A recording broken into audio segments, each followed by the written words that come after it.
नमस्कार, मैं रवि कुमार, डायरेक्टर इजीवे। तो चलिए हम लोग आज का क्लास से स्टार्ट करते हैं। आज का हमारा टॉपिक है ग्राइंडर व्हील और ग्राइंडिंग मशीन। यहाँ पर ग्राइंडर व्हील और ग्राइंडिंग मशीन के बारे में थोड़ा सा समझेंगे। आज का हमारा मुख्य जो टॉपिक है ये ग्राइंडर व्हील का स्पेसिफिकेशन, ग्राइंडर व्हील का जो विवरण होता है किस तरीके से दिया जाता है, इस पर चर्चा करेंगे डिटेल्स में। बहुत ही इम्पोर्टेंट है और अलग अलग एग्जाम में ढेर सारा क्वेश्चन पूछा जाता है, तो एक एक करके इसके बारे में समझेंगे हम लोग। तो सबसे पहले ग्राइंडिंग मशीन, फिर ग्राइंडर व्हील क्या होता है इसके बारे में हम लोग समझते हैं। अगर यहाँ पर देखेंगे तो ये ग्राइंडिंग मशीन है, और ग्राइंडिंग मशीन में भी यहाँ पर इसमें दो तरीके के ग्राइंडिंग मशीन है। ये बेंच ग्राइंडर है और ये दूसरा जो है ये पेडेस्टल ग्राइंडर है। बेंच ग्राइंडर इस तरीके से ये छोटी मशीन होती है जिसको बेंच के ऊपर टिट करके और हम लोग प्रयोग करते हैं। और ये जो पेडेस्टल ग्राइंडर होता है ये वर्कशॉप में ये फाउंडेशन के ऊपर होता है और ये पेडेस्टल होता है। ये जो पेडेस्टल जिस तरीके से हम लोग स्टैंड फैन में जो स्टैंड होता है उसी तरीके से यहाँ पर ये जो पेडेस्टल होता है थोड़ा सा हाइट इस मशीन का ज़्यादा हो जाता है, तो बेस से हम लोग इसको फाउंडेशन में क्लैंप करके और फिर यूज करते हैं वर्कशॉप में। तो इसको हम लोग पेडेस्टल ग्राइंडर बोलते हैं। ठीक, इस भाग को हम लोग पेडेस्टल बोलते हैं, इसीलिए इसको पेडेस्टल ग्राइंडर बोला जाता है। यहाँ पर देखेंगे तो ये ग्राइंडिंग मशीन में ये व्हील होता है, ये दोनों तरफ एक एक व्हील होता है। इस तरफ देखेंगे तो ये कोर्स व्हील है। कोर्स व्हील मतलब इसमें ये जो एब्रेसिव पार्टिकल होते हैं ये बड़े बड़े साइज के होते हैं, तो ज़्यादा मात्रा में धातु को काट करके निकालते हैं। ये तो रफ कटिंग करना होता है, तो उसके लिए कोर्स व्हील ये किस तरीके से बनता है इसके बारे में हम लोग चर्चा करेंगे आगे। ग्राइंडिंग व्हील को अलग से। यहाँ पर दूसरा जो व्हील होता है ये फाइन व्हील होता है, यानी इसमें जो एब्रेसिव पार्टिकल होते हैं, एब्रेसिव पार्टिकल क्या होते हैं इसके बारे में भी चर्चा करेंगे। ये महीन होते हैं जिसके कारण से इनको फाइन व्हील बोला जाता है, और कम धातु काटते हैं तो फिनिशिंग इनसे ज़्यादा मिलता है। ठीक है, तो दोनों तरफ एक एक व्हील होता है। यहाँ पर एक सेफ्टी गार्ड होता है, ये स्क्रीन होता है जिसके कारण अगर हम लोग इस तरीके से टूल की ग्राइंडिंग करेंगे, ये जो ग्राइंडिंग व्हील होता है इसका प्रयोग हम लोग टूल ग्राइंडिंग, जैसे ये ड्रिल है, ड्रिल को ग्राइंडिंग करना है, या सिंगल पॉइंट कटिंग टूल या लेथ मशीन का ये जो टूल है इसके पॉइंट को ग्राइंड करके तेज करना है तो उसके लिए प्रयोग करते हैं। तो कटिंग टूल को मुख्य रूप से शार्प करने के लिए इस ग्राइंडिंग व्हील का प्रयोग करते हैं। जब ब्लंट हो जाता है टूल तो इस तरीके से हम लोग रख करके और ग्राइंडिंग कर सकते हैं। इसके लिए ये टूल रेस्ट होता है, टूल को या जॉब को जिसको ग्राइंडिंग करना है इस पर रख करके और फिर ग्राइंडिंग कर सकते हैं। फिर सरफेस फिनिशिंग के लिए भी ग्राइंडिंग व्हील का प्रयोग किया जाता है, सतह के ऊपर चिकनाई लाने के लिए। यहाँ पर एक कूलेंट टैंक होता है या कूलेंट टैंक कंटेनर होता है। जब गर्म हो जाता है तो इसको इसमें डुबो करके और ठंडा करने के लिए। ठीक, तो अभी इसमें जो ये व्हील होता है ये दोनों तरफ एक एक व्हील होता है।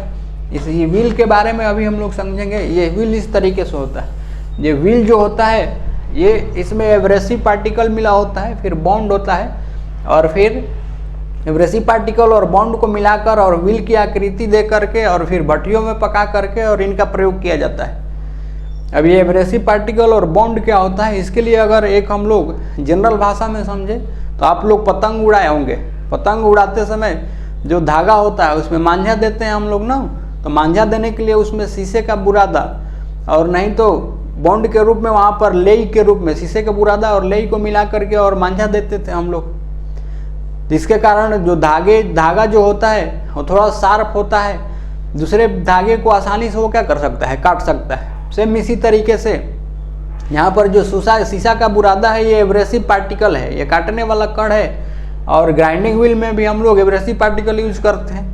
और फिर बॉन्ड जो लेई था बॉन्ड है, यहाँ पर हम लोग जो बॉन्ड यूज करते हैं तो अलग अलग बॉन्ड के टाइप होते हैं। वेट्रीफाइड बॉन्ड है, सिलिकेट बॉन्ड है, रेजोनाइड बॉन्ड है।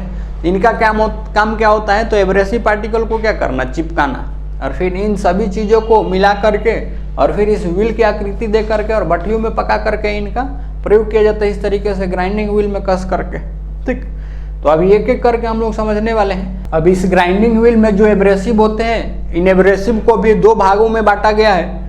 पहला है नेचुरल एब्रेसिव जिसको प्राकृतिक एब्रेसिव बोलते हैं, और दूसरा आर्टिफिशियल जिसको कृत्रिम एब्रेसिव बोला जाता है।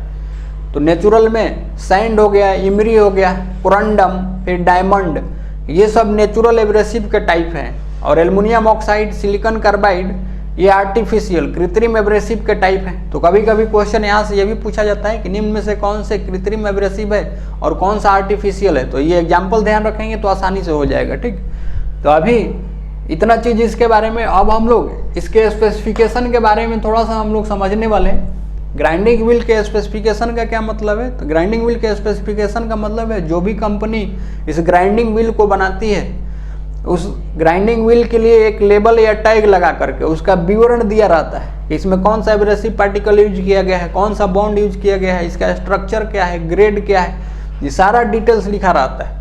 जैसे मोबाइल हम लोग खरीदते हैं तो मोबाइल का एक जो मैनुअल मिलता है उसमें सारा चीज़ लिखा रहता है ना कि इसमें कौन कौन सा फीचर है। उसी तरीके से कंपनी जब बनाती है ग्राइंडिंग व्हील को तो उसका पूरा विवरण एक लेबल पर टैग पर लगा होता है। उसी को हम लोग ग्राइंडिंग व्हील का विवरण या मार्किंग सिस्टम बोलते हैं। अभी एक एक करके हम लोग इसमें समझते हैं। जैसे एक एग्जाम्पल हम लोग यहाँ पर ले, ये एग्जाम्पल है एक ग्राइंडिंग व्हील के लिए कि 51A 36L 5V और 23, ये जो पूरा ये एक एक टर्म है इसका क्या मीनिंग होता है इसके बारे में अगर देखें तो सबसे पहला जो ये नंबर होता है, ये जो सबसे पहला जो ये लेटर या अक्षर होता है ये 51, ये कंपनी के पहचान के लिए ये मैन्युफैक्चरर सिंबल होता है। जो कंपनी इसको बनाती है वो अपने अनुसार नंबर या अक्षर का प्रयोग कर सकती है। यहाँ पर ये व्हील के नेचर को बताता है कि किस तरीके के व्हील है। ठीक, इसके बाद ये दूसरा है ये टाइप्स ऑफ एब्रेसिव को बताता है। और टाइप्स ऑफ एब्रेसिव में जैसे आर्टिफिशियल एब्रेसिव में देखेंगे तो एल्युमिनियम ऑक्साइड इसको ए से सूचित किया जाता है। और फिर सिलिकॉन कार्बाइड SiC, इसको केमिकल फार्मूला अगर देखें तो SiC सिलिकॉन कार्बाइड बोलते हैं। एल्युमिनियम ऑक्साइड को Al2O3 बोला जाता है। और एक और होता है इसमें एक ग्रीन सिलिकॉन कार्बाइड होता है जिसको हम लोग Gc से सूचित करते हैं, green silicon carbide. Silicon carbide में दो होता है, एक ब्लैक सिलिकॉन कार्बाइड जिसको C से सूचित करते हैं और एक होता है ग्रीन सिलिकॉन कार्बाइड जिसको Gc से सूचित किया जाता है। तो ये टाइप्स ऑफ एब्रेसिव को बताता है इसमें। अगर यहाँ पर A है तो इसका मतलब क्या है, ये एल्युमिनियम ऑक्साइड है टाइप्स ऑफ एब्रेसिव में। इसके बाद ये जो यहाँ पर ये जो नंबर होता है ये 36, इसका मतलब होता है ग्रेन साइज। अब ग्रेन साइज क्या होता है?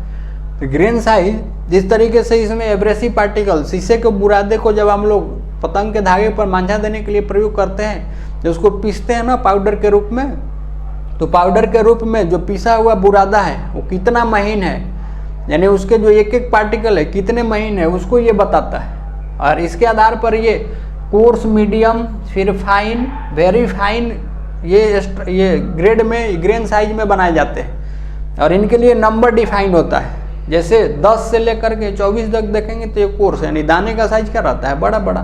तो यहाँ पर मीडियम में देखेंगे तो 30 से 60, 80 से 180 फाइन में आता है और 220 से 600 कितना आता है, 600 किस में आता है, वेरी फाइन में। ये 600 जो नंबर होता है ये पाउडर यानी आटे के साइज का होता है, फ्लोर साइज बोला जाता है, एकदम महीन होता है। 600 नंबर वाले को फ्लोर साइज बोलते हैं। ये नंबर क्या बताता है? तो नंबर यहाँ पर इस तरीके से एक एग्जाम्पल हम लोग देखें तो जब घर बनता है तो बालू को छानने के लिए जो तार वाली चलनी होते हैं ना या छननी होती है जिसको शिप्स बोलते हैं, उसमें बालू को जब हम लोग छान करके निकालते हैं तो मोटा बालू अलग, पतला बालू अलग। मोटा बालू जो होता है वो क्या किसके काम में आता है? तो मोटे बालू का प्रयोग हम लोग ढलाई के लिए नहीं तो दीवार को जोड़ने के लिए प्रयोग कर सकते हैं। लेकिन जब फिनिशिंग बार बार प्लास्टर करने की बात आती है, फिनिशिंग करने की बात आती है तो महीन बालू वहाँ पर लगाते हैं ना हम लोग। इसी तरीके से ये ग्रेन का साइज यहाँ पर क्या है, मोटा, बड़ा या महीन होने से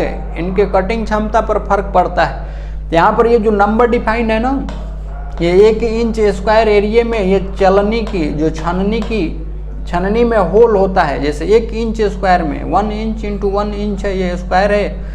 अगर मान के चलिए यहाँ पर 10 होल है और इसी 1 इंच स्क्वायर में यहाँ पर 20 होल है, तो यहाँ पर इतने ही दूरी में 20 होल है, तो इसका मतलब क्या होगा? हम लोगों को ये समझ में आना चाहिए कि ये दूरी कम होगी। इसी में 10 होल है और इसमें ये 20 होल है, तो इतने ही दूरी में 20 होल होगा तो होल की संख्या, होल क्या होगा, पास होगा ना। तो इसे छान करके जो हमारा ग्रेन पार्टिकल निकलेगा, जो एब्रेसिव पार्टिकल को पाउडर के रूप में अगर छान कर निकालेंगे तो वो क्या होता है, बहुत महीन होता है। तो इनको हम लोग क्या बोलते हैं, ग्रेन साइज बोलते हैं। और इसी के आधार पर ये नंबर बताता है। जैसे 1 इंच स्क्वायर में 10 वाला होगा, 20 वाला होगा, 10, 12, 14, ये 24 तक होगा तो कोर्स ग्रेन होगा। इसी में अगर ये 30 से 60 तक देखेंगे तो ये मीडियम, 80 से 180 तक फाइन, और 220 से क्या होगा 600 तक क्या होता है वेरी फाइन में आता है, और 600 वाला फ्लोर साइज आटे के साइज का होता है, इतना महीन होता है। तो पूरा डिटेल्स एक एक करके हम लोग कोर्स अगर जानना चाहते हैं तो अगर कोर्स ज्वाइन करेंगे आप लोग तो अच्छे तरीके से समझ में आ जाएगा। थोड़ा थोड़ा यहाँ पर आप लोगों को डिस्कस करके बता रहे हैं। तो ये जो पॉइंट होता है इसका मतलब क्या है, ये ग्रेन साइज है, और ग्रेन साइज अलग अलग, course, medium, fine, very fine, ठीक। इसके बाद ये जो एल होता है, ये एल क्या बताता है, ये ग्रेड को बताता है। अब ग्रेड यहाँ पर ABCD के लेटर से ग्रेड को दर्शाया जाता है, और इसमें भी ए से लेकर के F तक इसमें आता है सॉफ्ट ग्रेड में, फिर G से लेकर के B तक मीडियम में, और WXYZ किस में आता है हार्ड ग्रेड में आता है। ये ग्रेड क्या बताता है, ये ग्रेड व्हील के हार्डनेस को बताता है, व्हील के हार्डनेस। इसमें जो बॉन्ड प्रयोग किए जाते हैं, जैसे अभी पतंग का जो एग्जाम्पल लिए थे उसमें जो शीशा का बुरादा होता है या पाउडर होता है वो एब्रेसिव का काम करता है, और उसमें जो लेई प्रयोग करते हैं वो किसका काम करता है, तो बॉन्ड का काम करता है, इन एब्रेसिव को चिपकाने का काम करता है। तो बॉन्ड में यहाँ पर देखेंगे तो बॉन्ड का काम क्या कराता है, चिपकाना। अगर एक और एग्जाम्पल लें, जैसे एक फेविकॉल है और एक फेविक्विक है, अगर इनको चिपकाने की शक्ति के आधार पर देखेंगे तो फेविक्विक क्या होगा, ज़्यादा अच्छे तरीके से चिपकाता है ना। तो इसके आधार पर हम लोग क्या बोल सकते हैं कि फेविक्विक क्या है, हार्ड बॉन्ड है, और फेविकॉल क्या है, सॉफ्ट बॉन्ड है।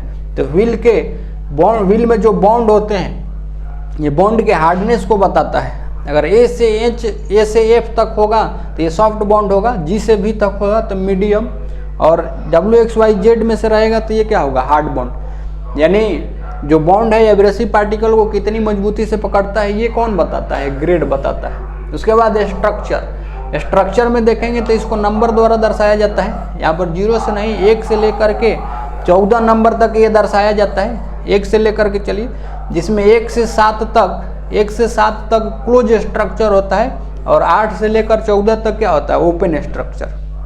अब स्ट्रक्चर का क्या मतलब है, तो जो हम लोग ग्राइंडिंग व्हील बनाए हैं इस तरीके से पाउडर को डाल करके, फिर बॉन्ड को डाल करके, फिर व्हील की आकृति दे करके पका करके बनाते हैं, तो उसमें जो एब्रेसिव पार्टिकल है उसके बीच में, यानी एक से दूसरे एब्रेसिव पार्टिकल के बीच की दूरी कितनी है, इसके आधार पर ये स्ट्रक्चर डिफाइंड है। जैसे मान लीजिए व्हील में यहाँ पर एक पार्टिकल है, एब्रेसिव ग्रेन है, ये यहाँ पर देखेंगे तो ये दूसरा एब्रेसिव पार्टिकल है, यहाँ पर देखेंगे तो ये और एक ये है, यानी इसके और इसके बीच की ये जो दूरी देखेंगे तो इसको हम लोग क्या बोलते हैं, ये स्ट्रक्चर होता है। और स्ट्रक्चर के आधार पर अगर यहाँ से यहाँ तक की दूरी कम है तो इसको हम लोग क्या बोलते हैं, क्लोज स्ट्रक्चर बोलते हैं। और यहाँ पर देखेंगे तो ये दूरी क्या है, ज़्यादा है, तो इसको क्या बोलते हैं, ओपन स्ट्रक्चर। यानी जब महीन कण होंगे, यानी पास में कण होंगे तो उसको हम लोग क्लोज स्ट्रक्चर, अब जब दूर कण होंगे तो उसको हम लोग क्या बोलते हैं, ओपन स्ट्रक्चर। ये एक तरीके से क्या बताता है स्ट्रक्चर, तो बॉन्ड और एब्रेसिव पार्टिकल की मात्रा को बताता है। यानी लेई की मात्रा कम और शीशा का बुरादा ज़्यादा डाल देंगे तो खाली शीशा ही मिलेगा ना, नज़दीक मिलेगा, तो उसका स्ट्रक्चर जो बनेगा क्या बनेगा, वो डेंस बनेगा, घना या क्लोज स्ट्रक्चर बनेगा। लेकिन जब दूर वही शीशा कम उसमें बुरादा डालेंगे लेई में तो वो क्या होगा, शीशा एक कहीं दूर मिलेगा, तो वो क्या होता है, ओपन स्ट्रक्चर होता है। तो इसका मतलब यही है कि कितना एब्रेसिव पार्टिकल है और कितना बॉन्ड मिला है, इन दोनों का अनुपात होता है स्ट्रक्चर, और उसी के आधार पर ये डिफाइंड होता है। अगर एक से दूसरे ग्रेन के बीच की दूरी जो होगी कम होगी तो इसको हम लोग क्लोज स्ट्रक्चर या डेंस स्ट्रक्चर बोलेंगे। इसके द्वारा जो हम लोग धातु की कटिंग करते हैं तो ये थोड़ा धातु कट करके निकलता है और फिनिशिंग के लिए प्रयोग करते हैं। ओपन स्ट्रक्चर के जो व्हील होते हैं जिसमें एक एब्रेसिव पार्टिकल से दूसरे एब्रेसिव पार्टिकल के बीच की दूरी ज़्यादा होती है, इसका प्रयोग हम लोग ये रफ मेटल कटिंग के लिए करते हैं, नहीं फिनिश, इसके द्वारा ज़्यादा अच्छा फिनिशिंग नहीं मिलता है, तो इस तरीके से इसका प्रयोग करते हैं हम लोग, ठीक। तो ये स्ट्रक्चर भी अभी समझ में आया होगा। इसमें अभी अगर पूछेगा तो 1 से 7 तक क्लोज स्ट्रक्चर या डेंस स्ट्रक्चर में, और 8 से 14 तक इसमें आता है ओपन स्ट्रक्चर में। इसके बाद नेक्स्ट होता है बॉन्ड।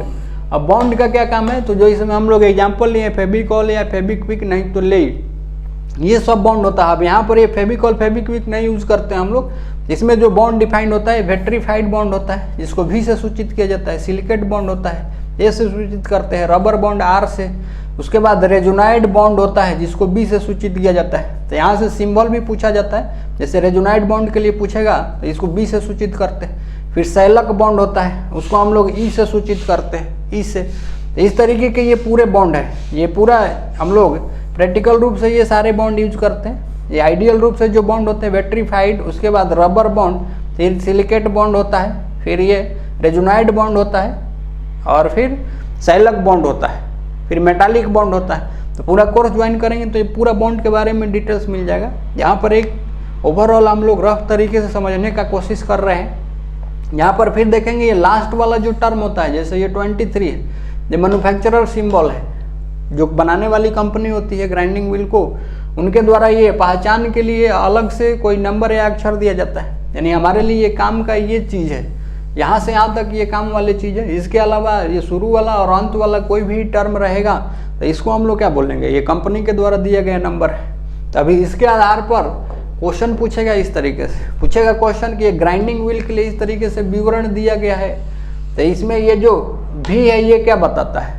तो भी क्या है, ये बॉन्ड है ना, और किसके लिए, वेट्रीफाइड बॉन्ड का है ये। इसके बाद ये 5 क्या है, 5 स्ट्रक्चर है। कौन सा स्ट्रक्चर है, तो ये क्लोज स्ट्रक्चर है, क्योंकि यहाँ पर ये 1 से लेकर 7 तक किस में आता है, क्लोज स्ट्रक्चर में आता है। फिर एल क्या है, तो एल ग्रेड है ना, एल ग्रेड है तो किस में आएगा, ये मीडियम में। ये पूरा क्लियर हो जाएगा यहाँ से। फिर ये 36 क्या है, ये ग्रेन साइज है, ग्रेन साइज है तो ये कौन सा है, 36 किस में आएगा, 36 इसमें आएगा, मीडियम में है। तो इस तरीके से पूछा जाता है। ये है, ये क्या है, एब्रेसिव है, कौन सा एब्रेसिव है, तो एल्युमिनियम ऑक्साइड। सी सिलिकॉन कार्बाइड, और जीसी रहेगा तो ग्लिन सिलिकॉन कार्बाइड रहेगा। इस तरीके से संबंधित क्वेश्चन जितना टर्म है उतना क्वेश्चन इससे बन सकता है, और इसी से संबंधित क्वेश्चन पूछेगा तो इसको ध्यान में रखना है। अभी इसको नोट डाउन कर लीजिए समझने के लिए। और भी एग्जाम्पल हम लोग करते हैं आगे, जैसे अब नेक्स्ट देखेंगे यहाँ पर ग्राइंडिंग व्हील की मार्किंग या स्पेसिफिकेशन का क्या मतलब होता है, इसके बारे में देखें। तो ग्राइंडर बनाने वाली कंपनियों द्वारा ग्राइंडर व्हील का पूरा विवरण प्रत्येक व्हील के साथ एक लेबल या टैग पर लिखा होता है, जिसे हम लोग क्या बोलते हैं, मार्किंग या अंकन विधि कहते हैं। यह भारतीय संस्था इंडियन स्टैंडर्ड ISI के अनुसार इस प्रकार का होता है। एक और एग्जाम्पल यहाँ पर 49C46H5V18। इसका मतलब क्या है, 49 नंबर का अर्थ है मैन्युफैक्चरर सिंबल। जो कंपनी बनाने वाली है वो अपना आइडेंटिफिकेशन के लिए, नहीं तो नेचर ऑफ व्हील के लिए नंबर या लेटर लिख सकती है। सी जो है यहाँ पर ये एब्रेसिव को बताता है ना, और सी किसको बता रहा है, यहाँ पर सिलिकॉन कार्बाइड को बताता है। ये 46 क्या है, ग्रेन साइज है, और ये किस में आएगा 46, अभी देखें हम लोग ये मीडियम में आएगा। इसके बाद एच जो है ये ग्रेड है, ये भी किस में आएगा, मीडियम में।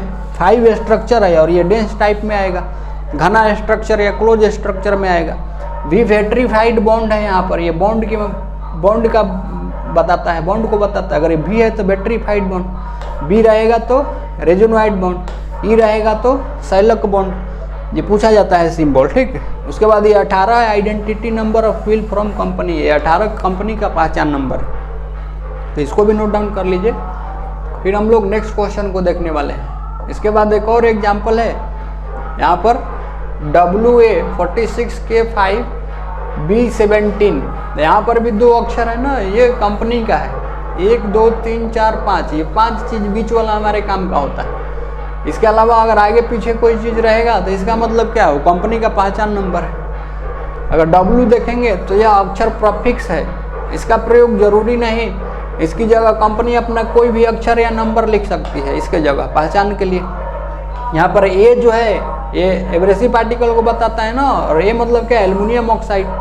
इसके जगह पर GC रहता तो ग्रीन सिलिकॉन कार्बाइड रहता है, ठीक। यहाँ पर फिर 46 ग्रेन साइज, और किस में आएगा, ये मीडियम में आएगा। के क्या है, व्हील का ग्रेड है जो मीडियम है। और फिर 5 क्या है, व्हील का स्ट्रक्चर है जो डेंस है। और फिर बी बॉन्ड का प्रकार है, और बी मतलब क्या है, रेजोनाइड बॉन्ड है। 17 कंपनी का अपना पहचान नंबर है। तो इस तरीके से ध्यान रखना है, इसी से संबंधित क्वेश्चन पूछा जाता है, जिस तरीके से हम लोग डिस्कस किए अभी। और एक और एग्जाम्पल है, इस एग्जाम्पल को अगर ध्यान से देखेंगे तो इसमें देखिए 1 2 3 4 5 कोई फालतू का अक्षर नहीं दिया है, ये सारा काम वाला भी दिया है। ऐसा ही क्वेश्चन दे करके कभी कभी पूछ लिया जाता है। तो अब इसमें हम लोग एक कंपनी का पहचान अक्षर और ये हम लोग नहीं करेंगे, हम लोगों को देखना है कि मेन काम वाला चीज़ जो है वो इसमें है कि नहीं है, या इसे फालतू है या कोई है कि नहीं है। तो इस तरीके से हम लोगों को देखना है। ये ए का मतलब क्या है, एल्युमिनियम ऑक्साइड एब्रेसिव है ये। उसके बाद ये सी रहता तो सिलिकॉन कार्बाइड, जीसी रहता तो ग्रीन सिलिकॉन कार्बाइड। ये 36 क्या है, ग्रिड साइज या ग्रेन साइज है, और ये किस में आएगा, मीडियम में आएगा, मीडियम साइज वाला है ये। और एच जो है व्हील का ग्रेड है, और हार्डनेस के आधार पर ए से जेड तक हम लोग लेटर के द्वारा दर्शाते हैं इसको, तो ये मीडियम में आएगा। 6 जो है ये स्ट्रक्चर है, और ये डेंस टाइप स्ट्रक्चर है, और ये भी जो है ये बॉन्ड का प्रकार है, और ये कौन सा वेट्रीफाइड बॉन्ड है। तो इस तरीके से ग्राइंडर व्हील के स्पेसिफिकेशन के बारे में टोटल चीज़ हम लोग समझ चुके हैं। यहीं से संबंधित क्वेश्चन पूछेगा तो आसानी से डील कर सकते हैं। अगर पूरा ग्राइंडिंग व्हील के बारे में डिटेल्स जानना है तो कोर्स ज्वाइन कर सकते हैं, पूरा बेसिक से हम लोग चलेंगे। तो आज के लिए हम लोग इतना ही रहने देते हैं, अब नेक्स्ट क्लास में मिलेंगे किसी दूसरे टॉपिक को लेकर के, तब तक के लिए धन्यवाद।